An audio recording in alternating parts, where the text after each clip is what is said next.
Are you thinking about moving to the state of Tennessee? Here are 25 words you need to know before you move to the volunteer state.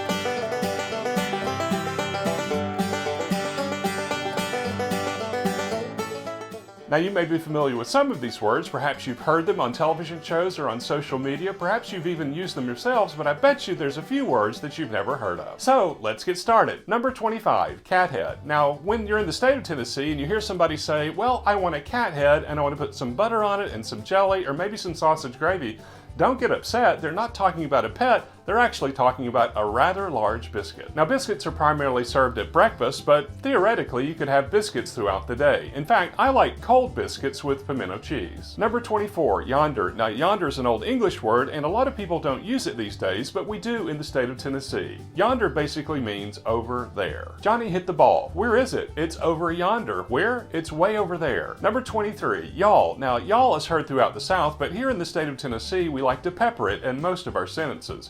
Y'all basically means you all meaning two or more persons. And if you really want to emphasize it, you can say all y'all. That gets really serious. Number 22, fixin' to. Here in the state of Tennessee, we drop the G, so it's not fixing to, but fixin' to. And basically that means somebody is getting ready to do something. Now don't confuse fixin' to with fixins. And basically, fixins are those things that you cook or prepare along with, let's say, fried chicken. So fried chicken and the fixins would be mashed potatoes, coleslaw, and the like. Number 21, puny. Now puny is an awesome word. Basically it means sickly or not feeling well. So if you're a small child trying to get out of going to school, you would say, Mom, I'm feeling puny today. And she would say, oh hun, let's take your temperature. Number 20, buggy. Now in many places in the US, including the state of Tennessee, a buggy is a conveyance vehicle behind a horse. A horse and buggy comes to mind. But also, buggy in the state of Tennessee means a shopping cart. So if they're having a great sale at your local grocer's, make sure that you fill up the buggy. Number 19, carry. Now carry typically means that you use your hands to move something from position A to position B, like luggage or bags or something. But in the state of Tennessee, it also means that you drive someone from A to B. Susan, I'm feeling puny. Do you mind carrying me over to the pharmacy? You mean the one over yonder? Well, yes, the one over there. Number 18, druthers. Now, druthers is also a contraction, and basically it's an expression of your wishes or your preferences about something. If I had my druthers, I would go to the store tomorrow and not today. Number 17, high cotton. Now, cotton in the state of Tennessee, as well as the rest of the South, is an agricultural metaphor for wealth. So when someone is walking in high cotton, he or she is well off financially. Number 16, cattywampus or cattywampus. Now, in the state of Tennessee, if something is cattywampus, it's askew or awry.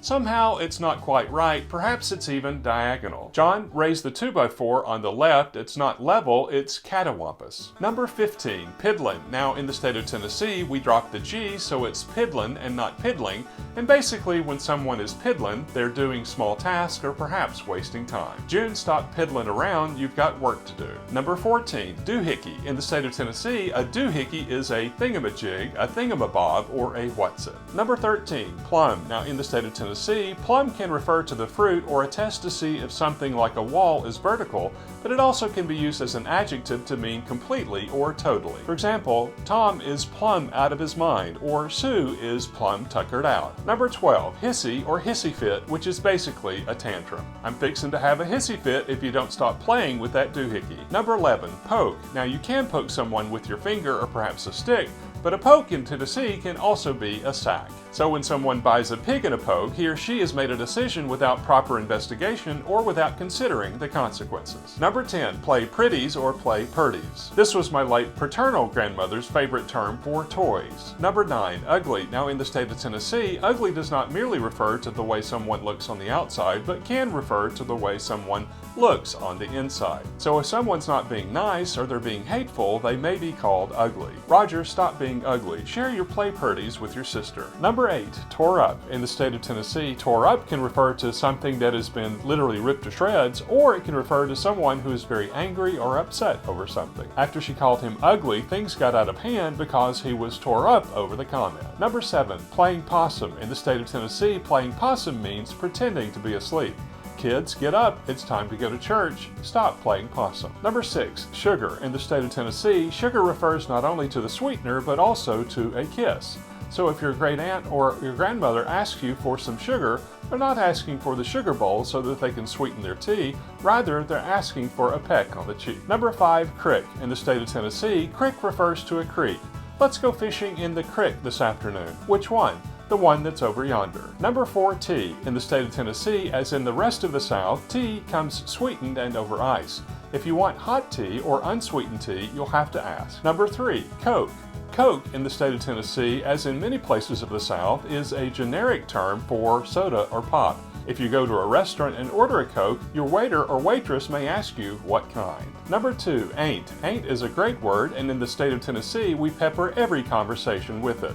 Ain't can mean is not or are not, both the singular and plural. I ain't going to work today because I'm going to fish in the creek. Number 1, reckon, as in I reckon. Now, reckon can mean to count or to calculate, but in the state of Tennessee, I reckon means I guess or I suppose. If Jermaine is feeling puny, I reckon we won't go to the creek to fish, rather I'll carry him to the doctor. And here's your bonus. Folks in Tennessee will say bless you, especially after you sneeze, or have a blessed day. But if someone says bless his heart after criticizing someone, it's kind of a mild put down.